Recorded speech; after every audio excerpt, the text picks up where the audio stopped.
नमस्कार, special report देख रहे हैं आप और मैं हूं आपके साथ वर्षा मौर्य। वक्फ कानून को लेकर पूरे देश में सियासी घमासान छिड़ा हुआ है। मुस्लिम संगठन से लेकर पूरा विपक्ष कानून को वापस लेने की मांग पर अड़ा हुआ है और उन्हें सुप्रीम कोर्ट से थोड़ी राहत मिली है, क्योंकि सुप्रीम कोर्ट ने वक्फ कानून को लेकर अंतरिम आदेश जारी कर नई नियुक्ति पर रोक लगा दी है। लेकिन उत्तर प्रदेश की योगी सरकार वक्फ की जमीन खोरी को लेकर फुल एक्शन मोड में दिखाई दे रही है। एक तरफ यूपी के कौशाम्बी में 93 बीघा वक्फ बोर्ड की संपत्ति को प्रशासन ने कब्जा मुक्त कराते हुए सरकारी खाते में रजिस्टर कराया, तो वहीं बरेली में वक्फ संशोधन कानून के तहत प्रदेश का पहला मुकदमा भी दर्ज किया गया है। देखिए हिंदी खबर की ये स्पेशल रिपोर्ट।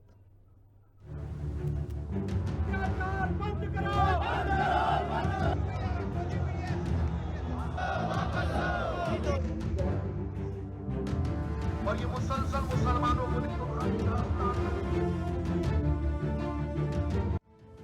योगी राज, वक्फ के कब्जे का इंतकाल।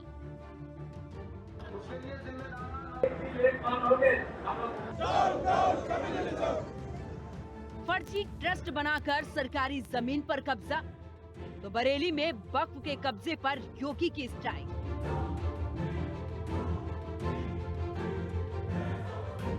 कौशाम्बी में भी वक्फ की जमीन खोरी का खेल खत्म। 58 एकड़ जमीन को अवैध कब्जे से मुक्त कराया।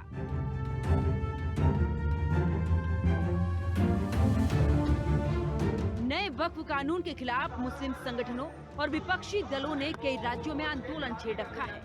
मुस्लिम संगठनों ने ऐलान किया है कि जब तक सरकार इस कानून को वापस नहीं ले लेती, वो अपना आंदोलन जारी रखेंगे। पश्चिम बंगाल के मुर्शिदाबाद में तो वक्फ कानून की आड़ में दंगइयों ने 3 हिंदुओं की जान ले ली और उनके घरों को जला दिया, जिसको लेकर बीजेपी ने ममता सरकार के खिलाफ हल्ला बोल रखा है। सुप्रीम कोर्ट में भी नए वक्फ कानून को चुनौती दी गई है, जिसमें कोर्ट ने केंद्र सरकार को कानून पर जवाब देने के लिए 7 दिन का समय दिया है। साथ ही नियुक्तियों पर रोक जैसे 3 दिशा निर्देश भी दिए हैं। लेकिन सुप्रीम कोर्ट ने वक्फ कानून पर फिलहाल स्टे नहीं लगाया। आपको सुप्रीम कोर्ट के वक्फ कानून को लेकर सुनवाई के दौरान आखिरकार क्या क्या हुआ, इसके बारे में पूरी डिटेल बताएंगे। लेकिन उत्तर प्रदेश के मुख्यमंत्री योगी आदित्यनाथ ने वक्फ के कब्जा गैंग का कच्चा चिट्ठा खोलने का आगाज किस तरीके से कर दिया है और वक्फ की हड़प नीति का फायदा उठाने वालों में इससे हड़कंप मच गया है। पहले आपको ये बता देते हैं, वक्फ कानून के खिलाफ देश भर में चल रहे राजनीतिक घमासान के बीच उत्तर प्रदेश की योगी सरकार ने बड़ी कार्रवाई करते हुए कौशाम्बी जिले में वक्फ की 58 एकड़ संपत्ति को मुक्त कराकर इसे सरकारी जमीन के रूप में रजिस्टर कर दिया है। कौशाम्बी के जिला मजिस्ट्रेट मधुसूदन हुल्गी ने बताया कि जिले में कुल 98.95 हेक्टेयर भूमि वक्फ के अंतर्गत रजिस्टर है। इसमें से 93 बीघा यानी कि करीब 58 एकड़ जमीन को वक्फ के कब्जे से मुक्त कराकर इसे सरकार के खाते में दर्ज कर लिया गया है। सरकार की ओर से ये कार्रवाई जांच के बाद की गई है और जांच में पता चला है कि वक्फ बोर्ड के तहत रजिस्टर होने से पहले ये जमीन ग्राम समाज के नाम पर दर्ज थी। इस जमीन के बड़े हिस्से में मदरसे और कब्रिस्तान बनाए गए थे। सरकार इस मामले में आगे की जांच भी कर रही है और जिले की तीनों तहसीलों में जांच टीमों को तैनात कर दिया गया है। कुल मिला के हमारे जो लैंड डिटेल्स है 398 है कुल संख्यात्मक में, और एरिया है 98.95 हेक्टेयर। उसके क्रम में अराउंड 93 बीघा ज़मीन हमने कब्जा मुक्त करवाया। फर्स्ट पॉइंट है। सेकंड पॉइंट है, इसमें सारे हमारे ग्राम समाज की खतौनी में हम लोग चेक करवा रहे हैं कि कितने में कब्रिस्तान है, कितने में मदरसा है, कितने में कौन से ऐसे लैंड दर्ज हुआ है, और उसको हम चेक करेंगे। और हमारे रजिस्टर्स के सापेक्ष में हम चेक करवाएंगे गवर्नमेंट लैंड कौन सा है और इसकी प्रॉपर्टी में कौन से अंकित किया है। पूरा जांच हो रहा है, तहसील स्तर से भी हो रहा है, और उसके रिपोर्ट आने के बाद जो हमारे गवर्नमेंट लैंड रहेगा उसको गवर्नमेंट लैंड में फिर हम खतौनी में दर्ज करवाएंगे। अफसरों ने बताया है कि वेरिफिकेशन के बाद और ज्यादा जमीन को सरकार की कब्जे में लाकर इसे सरकारी संपत्ति के रूप में रजिस्टर किया जाएगा। आपको ये भी बता दें कि केंद्र सरकार के द्वारा बनाए गए नए वक्फ कानून के तहत वक्फ की संपत्तियों का बेहतर प्रबंधन करने और इसके लिए जिला मजिस्ट्रेट और ज्यादा अधिकार देने के कई प्रावधान किए गए हैं। और उत्तर प्रदेश सरकार वक्फ संपत्तियों को लेकर इसी तरह आगे बढ़ती है, तो ये माना जाना चाहिए कि आने वाले दिनों में इसे लेकर बड़ी राजनीतिक हलचल देखने को मिल सकती है।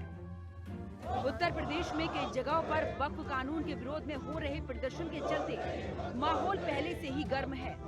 हाल ही में उत्तर प्रदेश के मुख्यमंत्री योगी आदित्यनाथ ने विपक्ष पर वक्फ कानून के नाम पर हिंसा फैलाने का आरोप लगाया था। उन्होंने कहा था कि विपक्ष लोगों को गुमराह कर रहा है और वक्फ के नाम पर जमीनों की लूट हुई है। अब वक्फ बोर्ड के नाम पर जमीनों पर कोई डकैती नहीं डाल सकता है, लूट खसोट नहीं हो सकती है, चौराहे की जमीनों पर कोई कब्जा नहीं कर सकता है। अब सार्वजनिक संपत्ति जो भी होगी, जो राजस्व की भूमि होगी, उसका उपयोग विद्यालय बनाने में, चिकित्सालय बनाने में, कॉलेज बनाने में, मेडिकल कॉलेज बनाने में, ऐसे बैराज बनाने में, गरीबों के लिए आवास बनाने में ही उसका उपयोग होगा। किसी बोर्ड के नाम पर लूट खसोट हमेशा के लिए लगाम लगाने का काम किया है। वक्फ बोर्ड संशोधन अधिनियम पारित होने के कारण अब ये मनमानेपन पर लगाम लगेगी।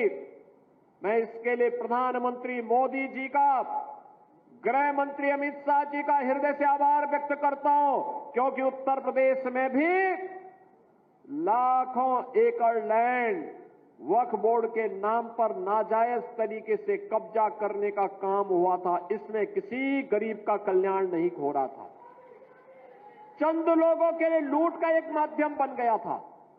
इस लूट पर अब लगाम लगेगी, सख्ती से लगाम लगेगी। उत्तर प्रदेश के बरेली में भी सीबीगंज थाना क्षेत्र से वक्फ संपत्ति से जुड़ा एक गंभीर मामला सामने आया है।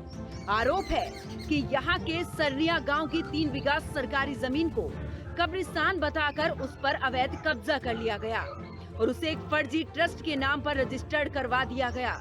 वक्फ पर नया कानून बनने के बाद में बरेली में पहला मुकदमा दर्ज हुआ है। यहाँ पर दबंगों ने कूटरचित कागज़ तैयार किए और वक्फ के नाम पर 3 बीघा जमीन दर्ज अपने नाम पर दर्ज करा ली। बाद में उसको लखनऊ से भी अपने नाम पर ही ट्रस्ट बनाकर अपने नाम पर कर लिया। इस मामले की शिकायत की गई।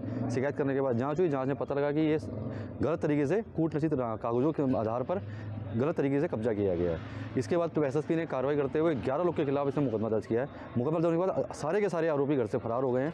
जब मोहल्ले में जाकर बात की गई तो उन सबने बताया कि एक बुजुर्ग आदमी को इन्होंने अपने घर में रखा था, उसके वहाँ बाद में उसको यहाँ दफनाया और उसके बाद में उन्हीं के नाम पर ये यहाँ पे ट्रस्ट की बात करने लगे। फिलहाल 11 लोगों के बाद मुकदमा दर्ज हुआ है और आगे भी कार्रवाई की जा रही है। ऐसी माना जा रहा है कि वक्फ की तमाम संपत्तियाँ शहर में हैं, जिनकी जाँच अब शुरू हो गई है। अब इस पूरे मामले की शिकायत पुतन शाह नाम के शख्स ने बरेली के एसएसपी से की।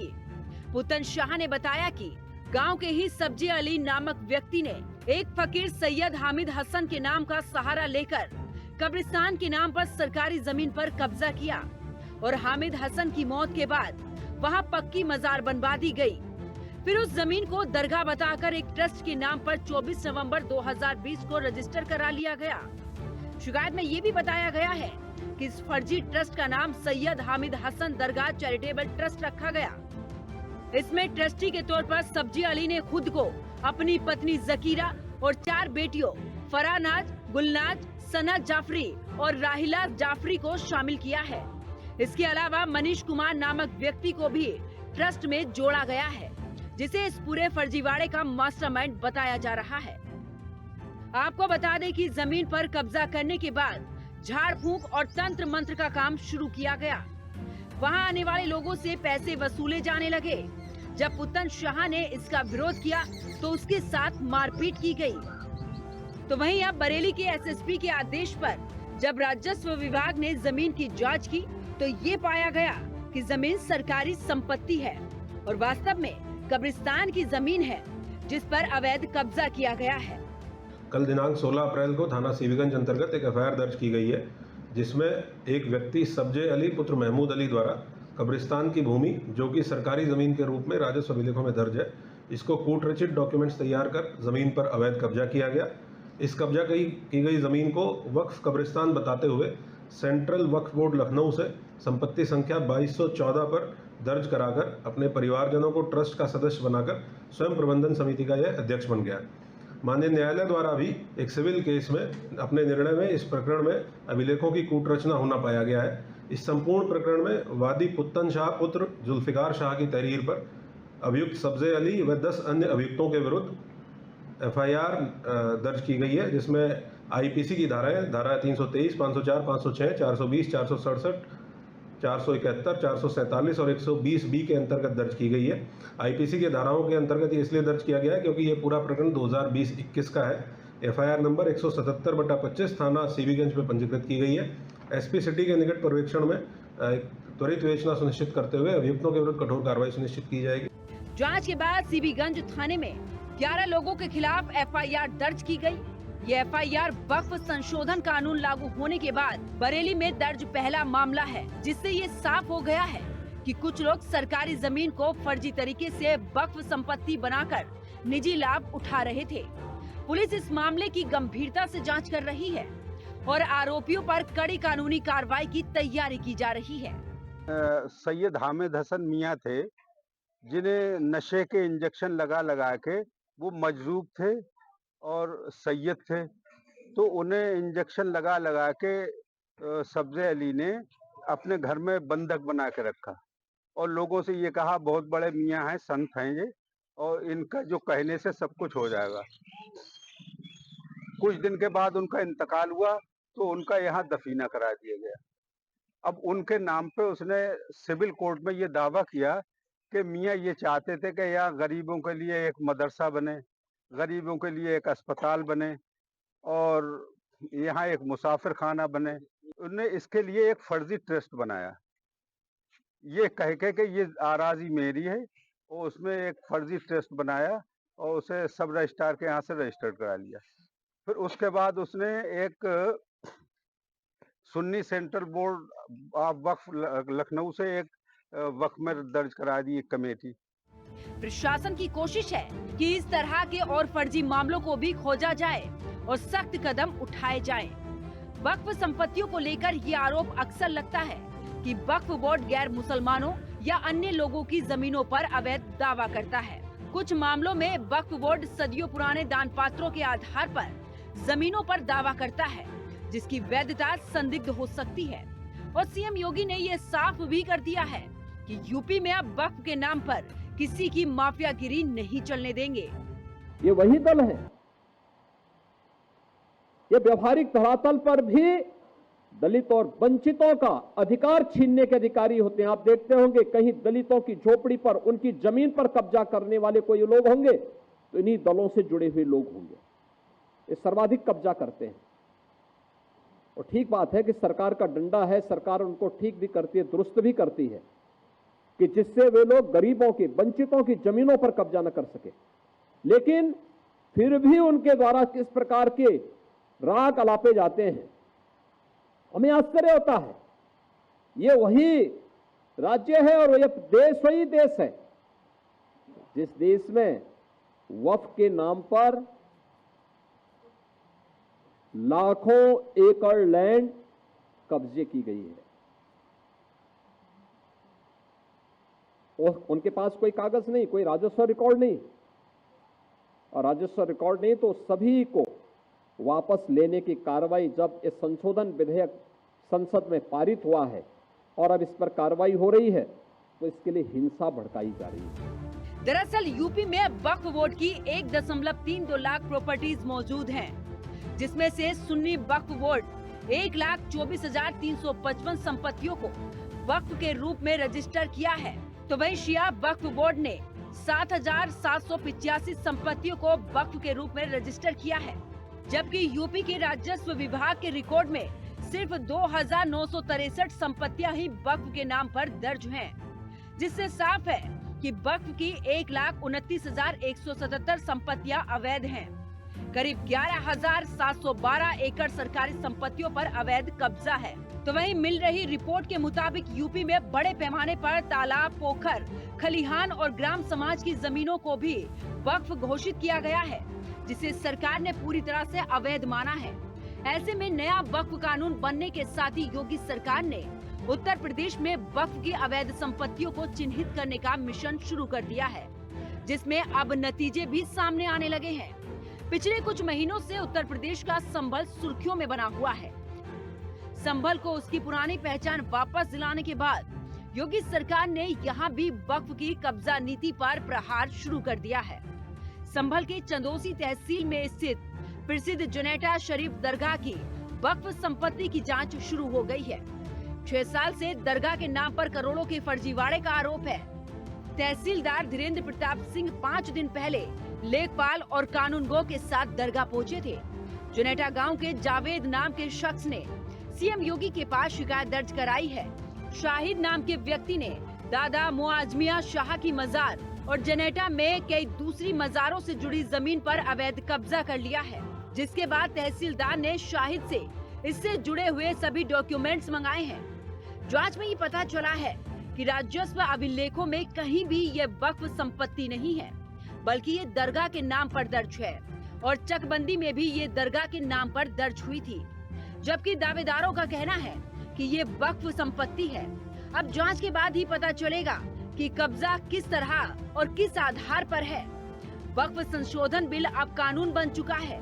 विपक्षी नेता और मुस्लिम संगठन सुप्रीम कोर्ट से इसको रद्द करने की गुहार लगा रहे हैं, लेकिन उन्हें यहाँ भी ज्यादा राहत मिलने की उम्मीद नहीं दिख रही है।